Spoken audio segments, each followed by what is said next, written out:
What's up, y'all? It's Kamikaze MMA coming back for UFC 329. Let's get right into it. We got Conor McGregor versus Max Holloway. Starting off with Alessandro Costa versus Cody Durden.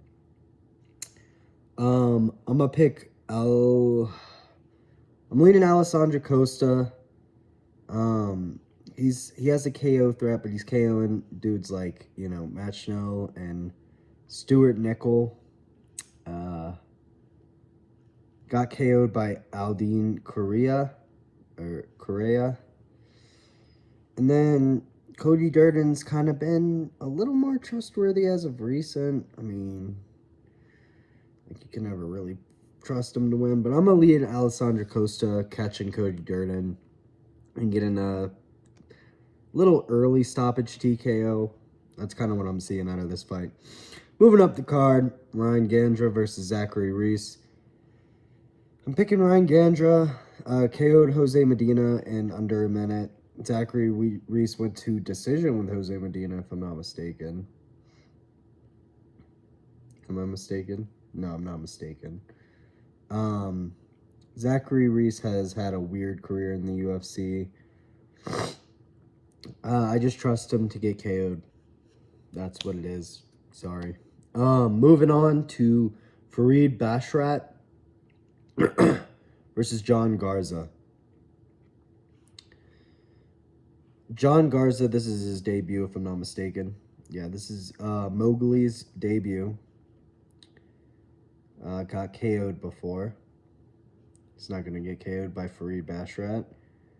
But he's won 50% of his wins by KO. On a 5-fight winning streak, 3 KOs.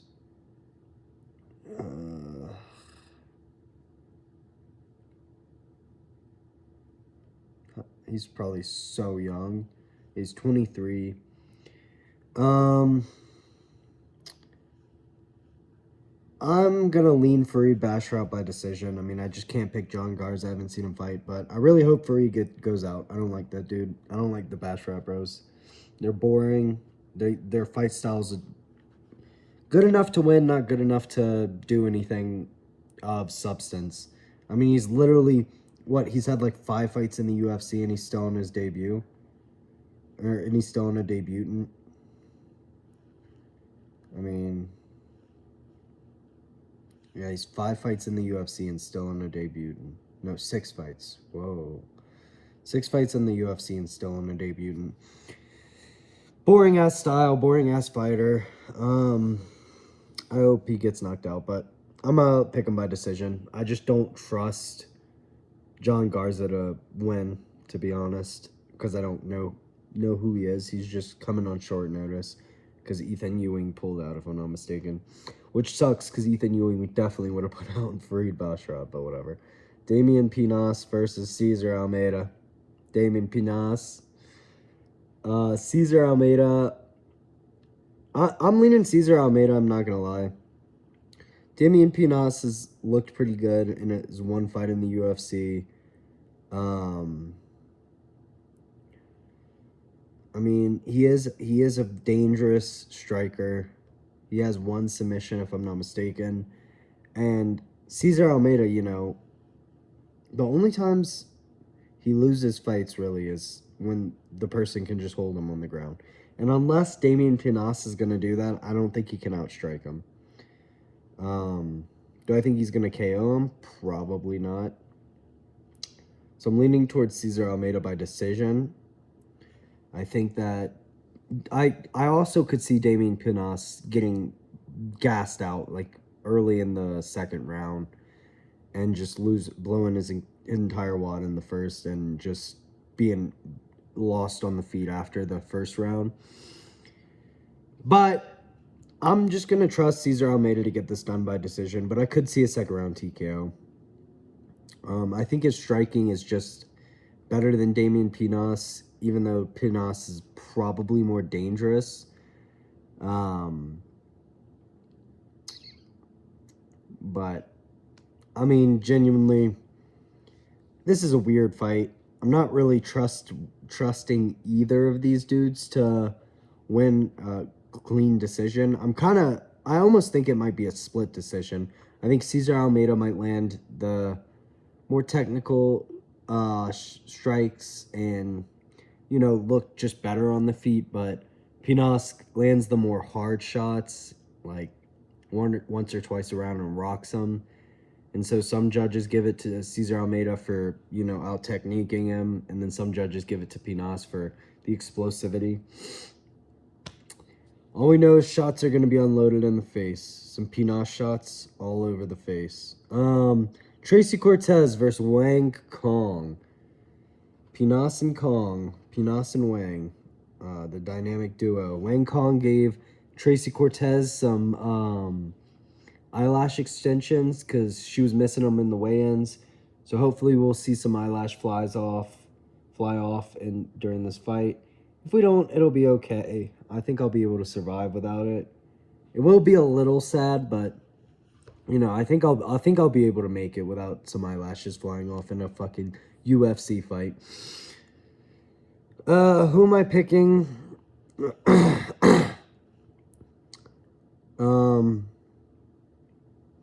Wayne Kong's pretty good. She's a good striker. Tracy Cortez isn't that good of a striker, I don't think. But Wayne Kong got finished in the UFC. I don't know why that's not coming up. But I believe Wayne Kong got finished by head kick in the UFC. Tracy Cortez really seems to only lose to people who can take her down. She has pretty good grappling, but people that can out-grapple her are going to beat her, and I don't think Wayne Kong can out-grapple her.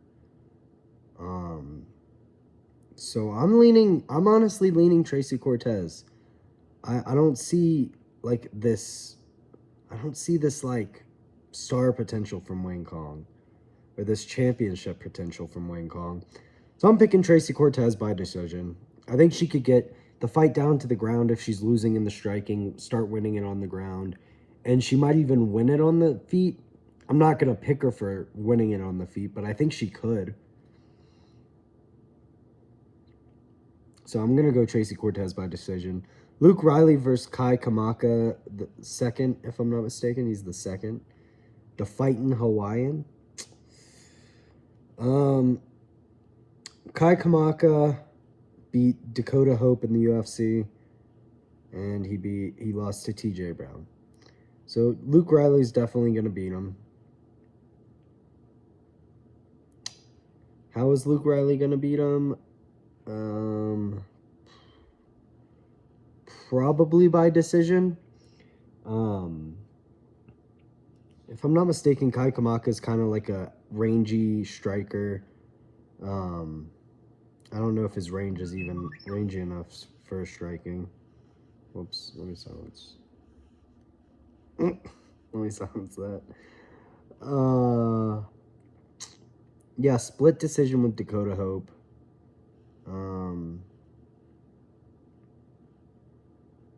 Jeez. Yeah, lost to TJ Brown in 2021.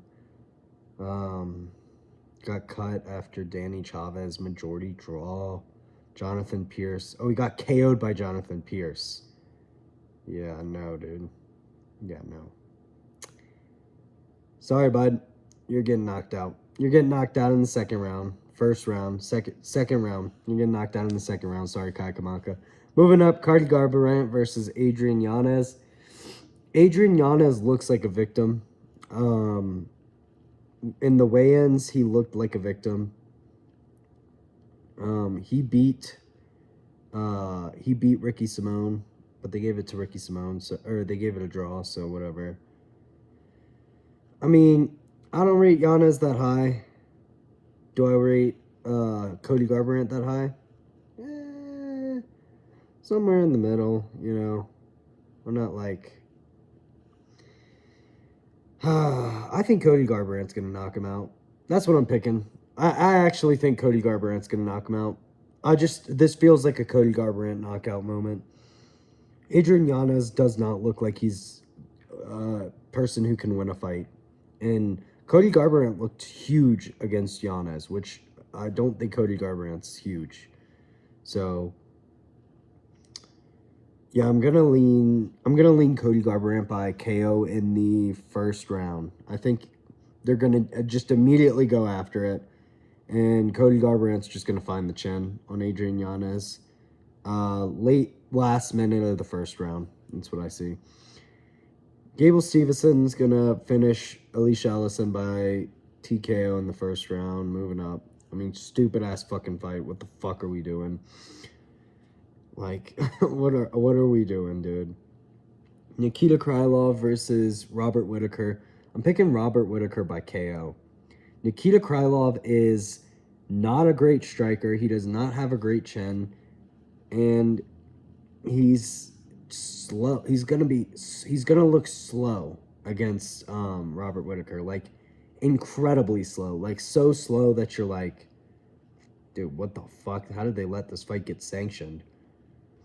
Now, Robert Whittaker could get caught, but I'm expecting Robert Whittaker's chin at 205 to be immaculate, to be honest with you. Dude's not 6 feet tall. He's maybe 5'11", maybe 5'10". He's not 6 feet tall. Nikita Krylov is going to look like a giant against him. But you don't need to be big to win a fight. Like, I don't know why people are like, oh, dude, it's just...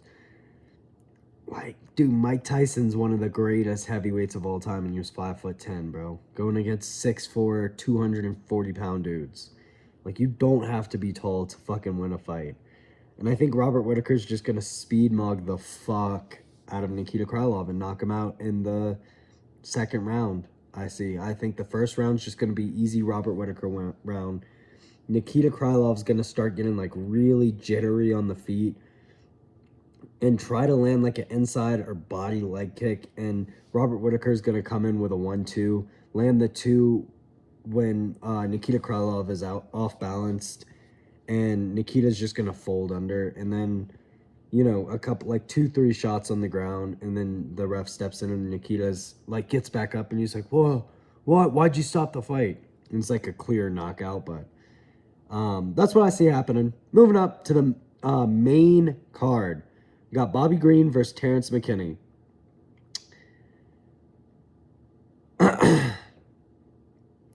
What a good fight, genuinely. I don't know who I'm going to pick. I have no idea. I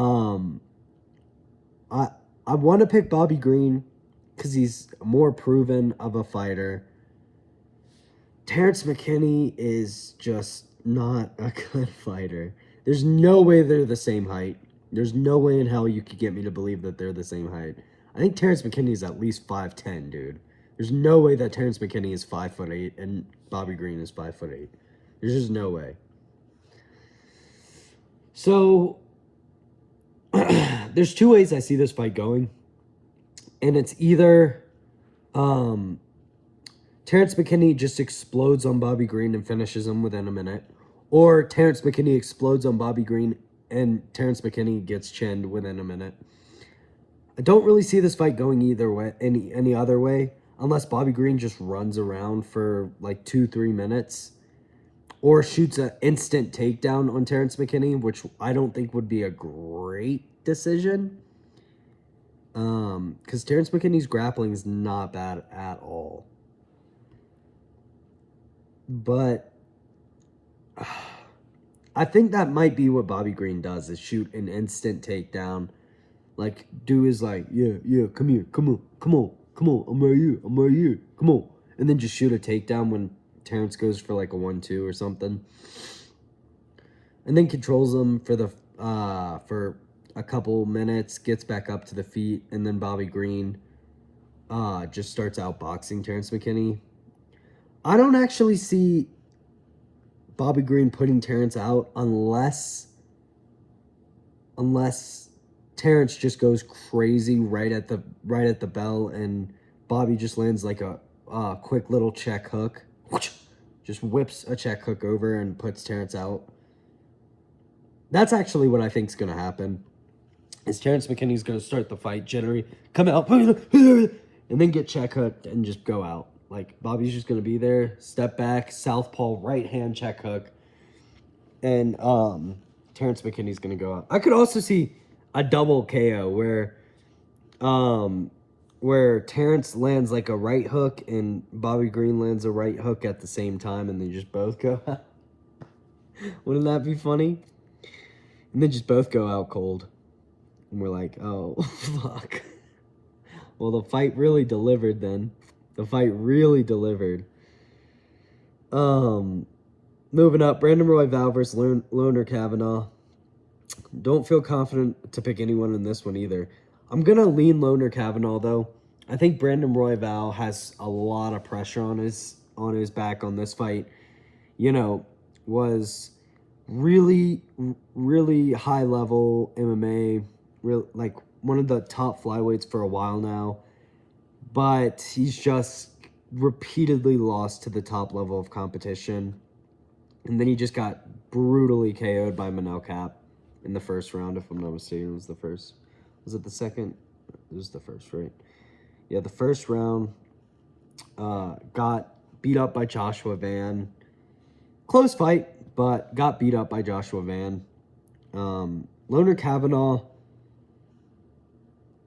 got KO'd by Charles Johnson, but dude, that's what good flyweights get KO'd by Charles Johnson. Bad flyweights, they'll knock Charles Johnson out. Good flyweights, they're getting knocked out by him. I don't know why it is, but that's the way it is. I can't explain it. It's like how Christian Rodriguez was moving in 2023.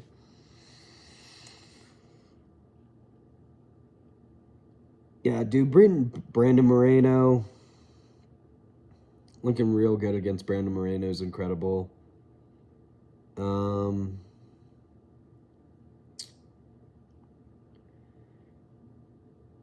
I just don't see the power of Loner Kavanaugh. That's the issue, is I don't see any power from him. And so I think Brandon Royval, honestly, now I'm picking Brandon Royval. I think he's going to just Max Holloway him. Just like fucking throw 500 strikes in the first round. And Loner Kavanaugh's going to be throwing a couple. He's not going to be able to hurt him, I don't think. I think Loner Kavanaugh will just be overtly pressured in this fight. Like pressure we haven't seen since prime featherweight Max Holloway. When Max was just throwing 500-piece combinations and the combos just didn't stop the entirety of the fight. I just don't think Loner Kavanaugh has any power coming, or Brandon Royval has any power coming back at him to fear. I just think he's going to be throwing. I mean, he's 4 inches taller. He's got a 1-inch reach. Jeez. That's not good. But still, that's what Max Holloway is. You know, Max Holloway was like 4 inches taller with like a 1-inch reach discrepancy. Like they had a bigger reach. So I think Brandon Royval is going to outpace Loner Kavanaugh and win a 3-round decision just by, volume mogging. Moving on, Corey Sandhagen versus Mario Batista. First fight, Corey Sandhagen knocked down Mario Batista with a flying knee, if I'm not mistaken, and then locked up a choke. Yep, I believe that's what happened. Mario Batista's a completely different fighter now. Mario Batista is lightweight, is light Marab. Like he's just Marab light. He's like half as good as Marab, but he's got a pretty good pace. Against Umar, he looked pretty good. His striking looked better than Corey Sandhagen's has in the past couple of years. Just completely demolished Vinicius Oliveira on the ground. Knocked down Umar. Beat up Patchy Mix, but that's not really like an accomplishment. Patchy Mix in the UFC is at punching bag. Beat Jose Aldo in a stinker. The stinkiest fight I've ever watched in my fucking life. I really hate Mario Batista, and I really hope he gets knocked out in this fight. But he's pretty good. He is pretty good. And he can win this fight by... Dude, he looks like a fucking abuela, dude. This dude looks like a grandma. What the fuck? This dude looks like an 80-year-old fucking Mexican grandma. Oh, shit. There's only two ways I see Corey Sandhagen winning this fight. And that's by out-grappling Mario Batista, which I think is a pretty slim chance of happening, or catching Mario Batista. I don't believe that Corey Sandhagen at this point in his career can outstrike Mario Batista. But I feel like we're going to see a vicious Corey Sandhagen go out there and just try to find the finish ASAP. Like, just put as much pressure. He's already finished Mario Batista before. So I'm going to pick Corey Sandhagen by first round finish. I think he's going to find a kick, a high kick, or a knee to the body. I could see some body shots. Maybe backs him up against the cage. Mario Batista goes for a takedown, gets kneed out cold. I'm seeing a first round Corey Sandhagen finish. But if that doesn't happen, then I think Mario Batista will find the decision. But I'm not going to lean that. So, moving up, Benoit Saint-Denis versus Paddy Pimblett. Paddy Pimblett is going to dismantle Benoit Saint-Denis in either the first or second round. There is no chance in fucking hell Benoit Saint-Denis wins this fight. I'm a Paddy Pimblett hater. I hate this dude. I want this dude to go out cold every fight. I don't like him. He's annoying. He looks like Bonnie Blue. He looks like a fucking crack whore. I don't like the dude. He's pretty good, and Benoit Saint-Denis this is a horrible matchup for Benoit Saint-Denis. Paddy Pimblett has an iron chin. Paddy Pimblett has okay striking. Paddy Pimblett has way better grappling than Benoit Saint-Denis, and Benoit will shoot a takedown. Now, the fight's going to start. Benoit's going to easily handle him for the first minute to 2 minutes. And then once Paddy realizes he's not going to get hurt, and once Benoit realizes Paddy's not going to get hurt, Benoit's going to try to shoot a takedown and get submitted in the late first round, early second. Or mid-second. Late first round, mid-second round. I think this is an easy fight for Paddy. It's probably the easiest fight in the top 10, I believe they're in the top 10. I mean, unless Michael Chandler's still in the fucking top 10, which would be fucking crazy. But yeah, terrible matchup. Just like the next one, Conor McGregor is going to get absolutely fucking demolished by Max Holloway. Conor McGregor has a slight chance, and that's because you have the, oh, dude, you saw what he did to Jose Aldo? Yeah, as long as you don't fucking run out there and get fucking hit by a fucking left hand the second the fight starts, you're probably not going to get knocked out by a Conor McGregor, dude. Conor McGregor was knocking out people like Dana Seaver, dude. The second he fought any high-level competition, bro, he lost, bro. He lost, let's be real. He lost to fucking Max Holloway, or not Max Holloway. He lost to fucking Nate Diaz, dude. Let's keep this real. Dude, Dana Seaver, oh, Chad Mendez. Name one good Chad Mendez win. Name one. Yeah. Jose Aldo, fucking incredible win. Incredible. Stars aligned. Only reason he won that fight. Nate Diaz. Wait, when was the Nate Diaz fight? Okay, yeah, gets submitted by Nate Diaz in the second after completely fucking gassing out. Gets a rematch with Nate Diaz. Jumps 2 weight classes to fight Nate Diaz, by the way, which makes no fucking sense. Gets to sit out, just gets outworked on the feet. Loses, gets the decision anyways because he's Conor McGregor. That's the only thing I'm concerned about is if Max can't finish him, dude, they might just give Conor the decision. They like Conor could get outstruck 500-1 in every round, and they might give him the decision. I like how they have Conor McGregor's nickname as Mystic Mac when it's the Notorious, but that's okay. We'll just ignore that. Eddie Alvarez. Name a good Eddie Alvarez win besides Justin. Did he beat Justin Gaethje? I think he beat Justin Gaethje. Like, dude, come on. Like, let's be real. These people are fucking ancient in the sport, dude. This dude just lost to Jeremy fucking Stevens, bro. Let's be real. He lost to Rayon Ook, bro.